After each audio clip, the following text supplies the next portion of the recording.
So good evening and welcome to a third in a series of 3 seminars on behavioural psychology. And tonight's topic is about how to have difficult conversations. Tonight's running order is we'll talk about the obstacles to people listening, the do's and don'ts for reaching people, a checklist for good conversations, how we manage objections, and then finally how to make a well-structured claim. For those of you who've missed the first two, their recordings are available via the Danny Pig YouTube channel, also available through the Rock the Vote YouTube channel as well. So a disclaimer, first of all, I'm not a psychologist. I'm just an engineer and I'm trying to work out what's going on. I also want your feedback as whether I can turn this into an in-person seminar as well, whether these 3 seminars are worth doing as a workshop in person with feedback and live interactions as well. Although I am an engineer, I'm not a doctor, but I am a doctor because I've got a PhD. So I can say the words, trust me, I'm a doctor. And as part of the PhD, I did look into how humans behave because it was about how do people share information. More of that in a moment. So what I want to know is why do people believe what they believe in spite of some obvious contradictions and some downright insanity? How did we get here? So that was the topic of the first seminar. Are we being manipulated? Why do people behave as they do? And that was the topic of the second seminar, understanding our behavior. And where do we go from here? So this is the topic for tonight, how to have difficult conversations. So a reminder, particularly for the structural engineers, I looked at some of the research I did many years ago into IT. And in that, I made a reminder of the information facts of life, which is something I picked up during my research and published in my PhD at the time, which is quite relevant to the topic for tonight. So for those of an engineering mind could go look at that seminar, again, available on the YouTube channel. So the background inspiration, as I say, the 2 partners in crime there, Peter Boghossian and James Lindsay. Peter Boghossian has just been to New Zealand, and obviously when he tried to do his public philosophy style in the centre of Auckland, the Auckland Council officials came and stopped him. And his other partner, James Lindsay, is coming in a couple of weeks' time, March the 11th, to the Beehive in Smells Farm on the North Shore. So I'm sure it'd be worth listening to. More details on the Deep Thinkers Meetup website. But the real man here is David Charalambous from England, and he set up a thing called Reaching People, which you can find by reachingpeople.net. And there's his email address. And a lot of the things tonight, particularly the templates, have come from David, mercilessly cribbed, but he did say, please share this with your friends and colleagues. So here we are. I thought it was worth sharing. It goes into quite a lot of detail as well. So we begin with the obstacles to people listening, and he's got a list of 10. First of all is group dynamics. So you can find that your sense of self is within the group. So do you belong to a group? And that will steer you towards either listening or not listening. So predefined beliefs as determined effectively by your tribe may stop you listening. Reactance is what it says. This happens when people are trying to force things on you. So if your freedom to choose is restricted, or if you're told what to do, you tend to push away from the people who are trying to talk to you and you resist listening. Endowment. So people are attracted to what they know. So you've got a basic set of beliefs already there, and that's your anchor. Now, incremental change is much more acceptable. It's much more difficult to take someone on a long journey through these difficult conversations. It's better to do it a little bit at a time. And if you try to go too far, too fast, they'll have an instant reaction to it to push it away.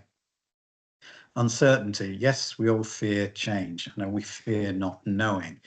So that idea of uncertainty can sometimes lead to people not listening. Where's your collaborating evidence? Where have you got it from? So it's best to choose multiple sources, preferably close to the user. and make it easy. If you can make the journey through the knowledge, through the information and the conversation that you're trying to achieve, then you'll get the reward. If you present them with a lot of pain, they will tend to run away. People move away from things that are painful and even uncomfortable. So obviously fear, anxiety and distrust, powerful emotions, particularly fear, these are the obstacles to people listening. Inertia. People don't want to change. They're comfortable with the familiarity, and you're pushing them potentially in a direction that takes them out of their comfort zone. Dynamics. So what we need to do is focus on reducing the friction. So you'll come across friction in your conversations. The topics you talk about can immediately grate with your audience. Well, smooth the wheels so it doesn't grind, and so it can move along in your conversation. So you may have heard of Ben Shapiro, and he's often quoted as facts don't care about your feelings. And you'll see his videos and videos by other people with the titles of so-and-so destroyed by facts and logic. And much as I love Ben Shapiro, I don't think this is the right approach. This shows off how clever you are and how extensive your knowledge is, but you're not winning hearts and minds. You may be winning arguments, you may be showing off your reason and your logic, but you're not winning them over through conversations. So a much more subtle approach is recommended. So there's a long list of do's and don'ts that David has put up. So first of all, you need to establish a clear communication channel and try to avoid being evangelical. There may not be a choir to preach to. So avoid getting in the ring, and we'll pop up with that in a minute. Talk more about this idea of getting in the ring, and try to avoid getting in the ring. You want a conversation, not an argument, and definitely not a fight.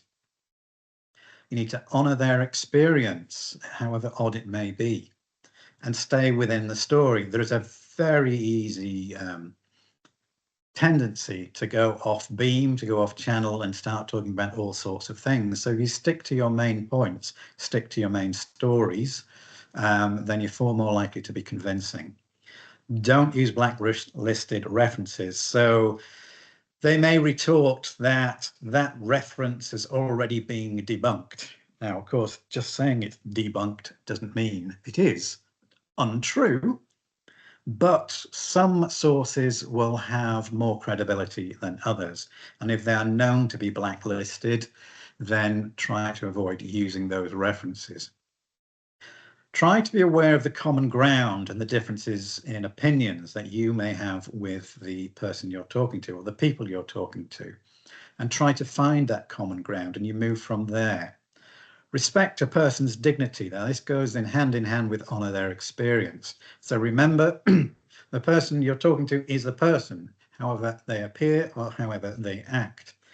And the conversation will be much more successful if you remind yourself that they are a person and this is the person you're dealing with. And you haven't quite got to the underlying problems yet. Do not push against beliefs, he says. Which means some things are held as beliefs. They're not facts, they're not derived at by logic or reason, and some are quite clearly insane, but they are beliefs. And just to say that you don't believe it is not much of an argument. Use stories. Stories are very powerful ways of delivering information. And as I've said before, you may not be a regular churchgoer, but you're probably aware of the story of the Good Samaritan or the prodigal son. And these are very powerful messages that have come down through the centuries. We've got many, many other stories through civilization and through cultures, which teach us things as we go. People arrive at their own conclusions, so you can't force a conclusion on them. You've got to lead them or help them find their own way. So do not tell someone they are wrong. This message will come up again and again tonight, and it's something we have to emphasize, because the immediate reaction to being told you're wrong is to get defensive. And if you're telling somebody they are wrong, you're attacking the person, not the idea. So you need to remember that the idea is the enemy, not the person. Do not gaslight them. So do not try to treat them like they're idiots, and do not try to lead them on the way to thinking they're crazy. You have to respect them, as we've said before, and then take them on the journey. The idea is the enemy, not the person. Sometimes there's no need for your opinions. And so you can present the story. It may not be your story, but it's a story that you are conveying that has been told to you by others. And you don't need to give your opinion. You can ask for their opinion. What do they think? Be gentle and kind. Be humble. So don't say, I told you so, even though it's very, very tempting to say, I told you so, particularly given the circumstances of the past 4 years. Know your audience. Oh, yes. Now, your conversation or your presentation can change depending on the audience you've got. So what you say to a Boy Scouts group might be quite different to the Women's Institute, but try to adapt your talk and your conversation to suit your audience with different stories, particularly that will resonate with the locality. Practice listening. And I've said many times before, you've got 2 eyes, 2 ears, and 1 mouth. The best thing to do is use them in those proportions. Give space for silence. A great idea within conversations is allow for pauses and allow for them to think and answer your questions and think about your questions.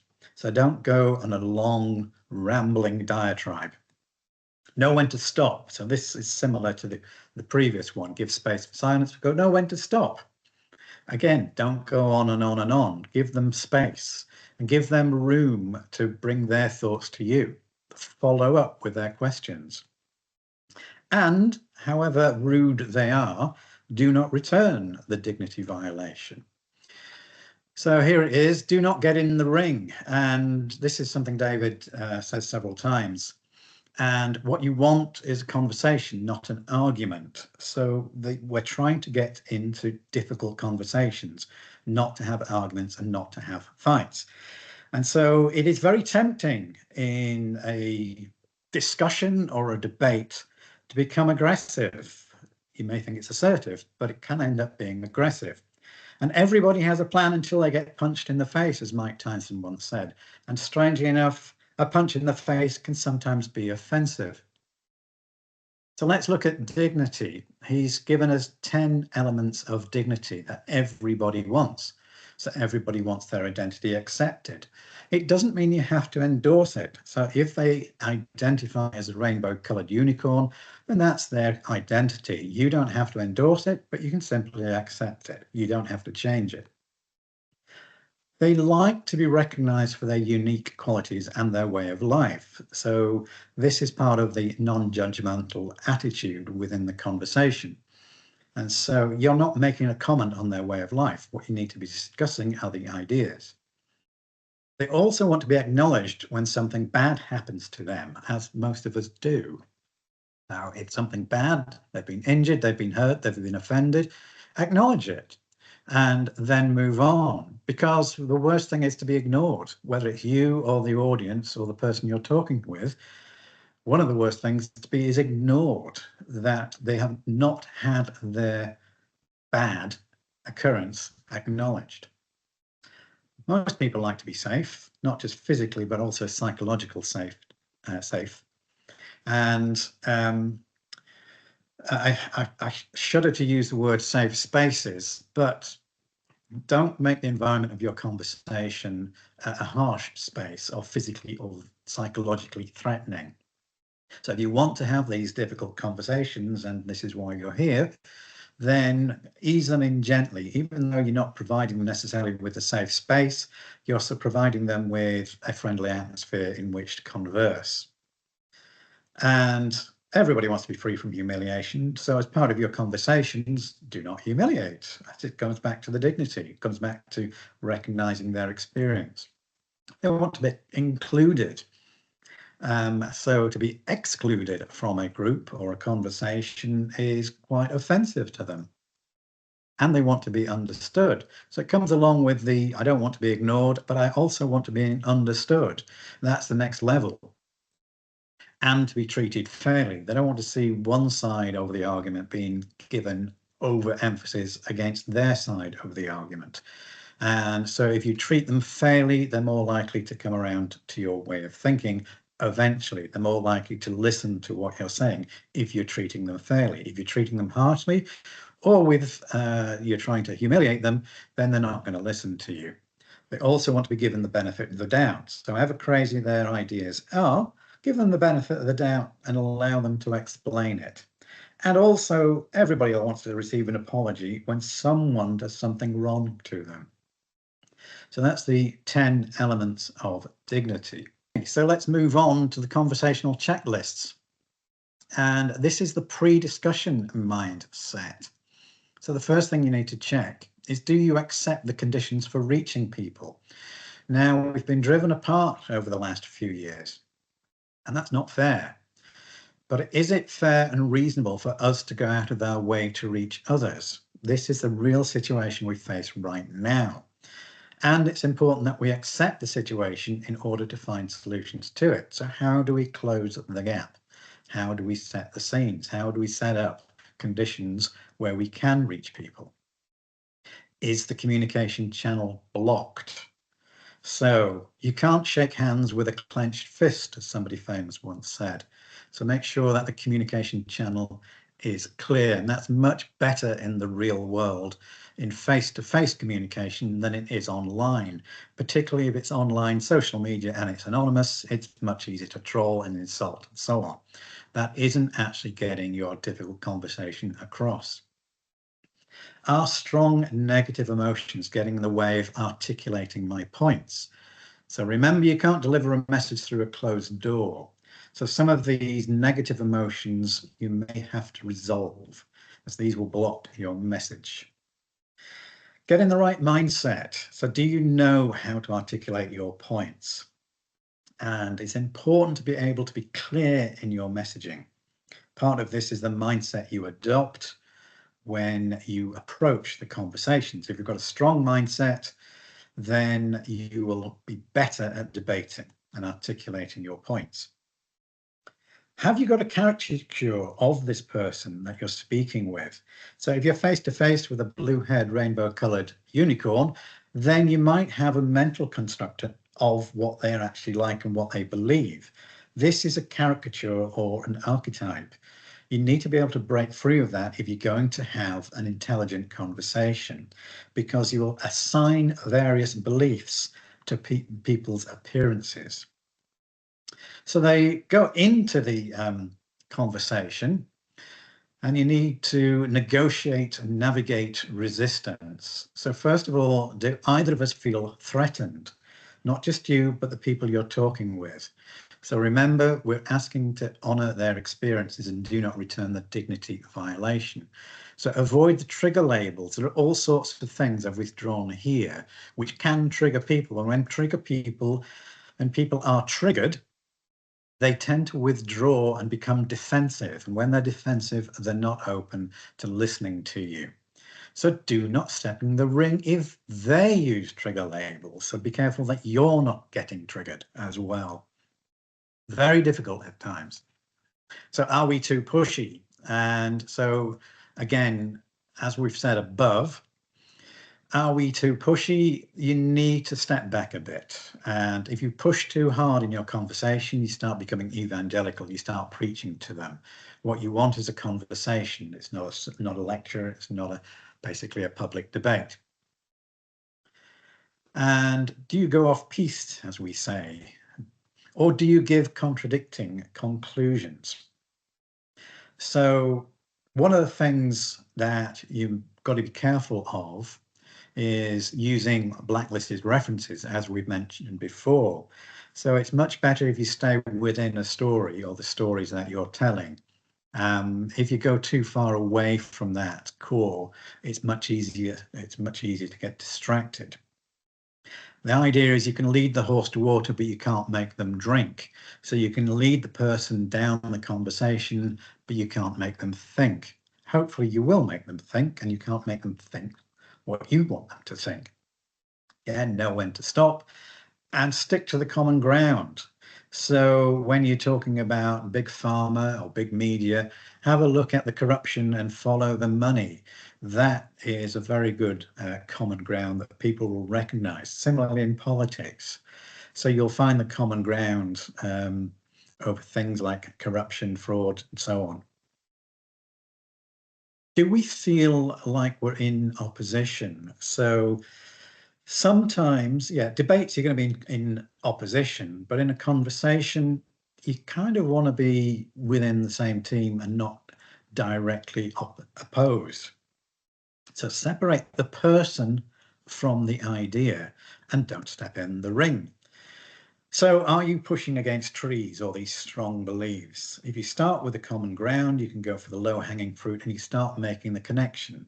We'll use the lily pad approach. You may have heard of the lily pad approach, but we'll mention it a bit later. Moving on, do they feel too overwhelmed? So if you throw lots of facts at people, and they will feel overwhelmed. It feels like they have to relearn everything. They might say, do you mean everything I've been told throughout my life is false? You mean I've been lied to? Gosh, that's a bit overwhelming for a lot of people to understand. So use easy to understand metaphors and look at the videos that we've posted up there. How do we connect? Well, one way is via the lily pad approach. Another one is the hotel of knowledge, which again we'll come back to in a moment. We need to set the scene and give space for the silence. So don't throw facts. Don't overwhelm them with facts. Sharing stories with metaphors is much more powerful, and even more powerful is asking questions. You can even call it Socratic irony.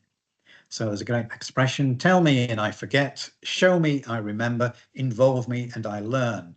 So if it's a spiel, you are giving a preaching sermon, they're unlikely to listen. But if you're having a conversation, you're taking them step by step, particularly if it's a question and answer session, they're far more likely to listen and far more likely to learn. As we've said, stories are 22 times more powerful at sticking than bare facts. Metaphors are very useful to represent information, and you can paint the pictures with words. You can get focused by using questions, and the stories, the influence factors, which were mentioned in the first seminar, these influence factors can make the story land much better, particularly if it's got credibility. So having a story about a court case will have more authority than a general story. Did I treat them as important? So are they the important one in the discussion? So this is where you need to engage a person's moral compass. People are mostly outsourcing their decisions. Now remember from last time's seminar, we have the 3 levels of the mind, and there's only 10%, which is your human thinking brain, consciously making decisions. The rest is your subconscious and your unconscious brain, your monkey and your lizard brains making the decisions for you. You're not even aware of it. So it's important to show people that they are the ones in charge. They are the ones who decide about their own lives. So this encourages them to take personal responsibility for the ideas that they have. Very often you'll find in conversations that they have never taken responsibility for the ideas or the beliefs they have. They've just inherited it or they've picked it up from somewhere else, usually their peer group. So coming back to the lily pad technique, remember the frog can't leap right the way across the pond all in one leap, but they can leap from lily pad to lily pad and eventually get there. So you need to take your conversation slowly and gently from one lily pad to the next, and one small idea to the next, one small question to the next, rather than the giant leap of logic and thinking that will disturb them and make them realize they've been lied to. You will get objections. How do you respond to them? If your standard response is to say you're wrong, then this is ineffective. And again, remember the idea is the enemy, not the person. The fact is wrong, not the person. So the first thing is they'll pop up with objections. For example, they might say, well, I guess you don't believe in the moon landing either. Well, whether I believe in the moon landing or not is irrelevant to the conversation we're having now. And they'll also throw up different ideas which are not really relevant to the conversation we're having. So steer the conversation back into the relevant topics. Have they given an explanation for their objectives, their objections? If they have, and then ask them to expand a little further. And with that, you can then use these other 3 techniques. So is the logic wrong, or do we follow that logic and come to an unusual conclusion? There are many, many examples of that, and we can talk about those in the discussion afterwards. They may come up with a relevant objection and relevant fact that they've posted, but is it important? It may be a true statement, but is it important to the conversation we're having? So steer them back to our point is more important, i.e. our idea is more important than the objection to our idea. So what they've put up may not bring down your idea. And finally, of course, the fact they're stating could be just wrong. And people have alternative facts. Finally, we want to make a well-formed claim. So as part of your difficult conversation, it'll be a claim. You're staking a claim. You want a point that you're trying to make. And if it's a controversial point, don't just state it out loud. Maybe think about phrasing it as a question.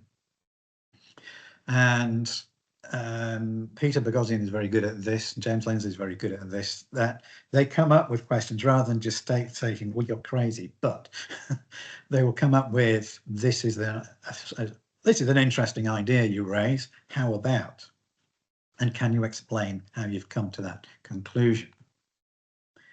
So give 3 or 4 examples of why your proposal is important, or how your proposal can be validated as well. So examples can be stories, and stories are very powerful, as we've said. This means, and it shows, that you can construct a logical argument. So you're not just throwing facts at them, there is a logic and there is a reason to your argument. And to do that, you need to learn to articulate your message. And this way, you can manage the objections to your claims. So in the old traditional style, you can tell them what you're going to tell them, and then tell them what you've told them. So don't forget the rule of 3. So once you've gone down your conversations, you've raised your examples, you've given your stories, you can come to a conclusion. And if there's a point you've got to make in making your claim, you need to point them in the direction of the evidence, and they can come to their own conclusion for that. Yes, debating is an essential skill in creating change. We should learn to increase our effectiveness in this debating skill. But it does take time and it does take patience, and you have to put up with a lot of nonsense. So finally, from David, it gives ethical uses of messaging. There's plenty of unethical uses of messaging, as we've mentioned in our first seminar. So first of all, our messages should inform people. We should give people choice. Also, we want to expose the manipulation and censorship that we talked about in seminar 1, and look at the emotions that make us choose certain paths, also discussed in seminars 1 and 2. Tell stories, very powerful, I keep saying this, and use metaphors, because facts can be a bit boring. Facts can be uncomfortable for people, but tell stories. So if you think people are injured by the vaccine, don't just say, well, people are injured by the vaccine. Tell the stories of the particular people. Tell the story of how somebody got myocarditis or how somebody was paralyzed by it and so on, and give their names, ages and locations. It's much, much more powerful to have real world examples. The hotel of knowledge. You need to start at the ground floor of the hotel of knowledge. And what do I mean by that? Well, here's my drawing of it. The hotel of knowledge is David Charalambous' idea. I've kind of enhanced it a bit. So imagine a hotel. It has several basements and several upper floors. Most of us are on the ground floor, and we think about our truth. However, It doesn't take much searching and interaction with the real world that there is no such thing as our truth or my truth or your truth, but there is only the truth. And as you carry on researching and interacting with various people and becoming more enlightened, you'll find out that what you're looking for is the whole truth and nothing but the truth. Eventually, you'll find a way of connecting all these dots together and seeing the bigger picture. However, if you're lazy, like an awful lot of people are, you've been subjected to lies, damn lies in the media. If you only get your information from TVNZ or CNN and so on, then you're down here in the basement. You can't see outside of the hotel, and you're happy and content in your little world in what you've been fed. And it only takes somebody up here to encourage you to come out to the ground floor and see the sunshine.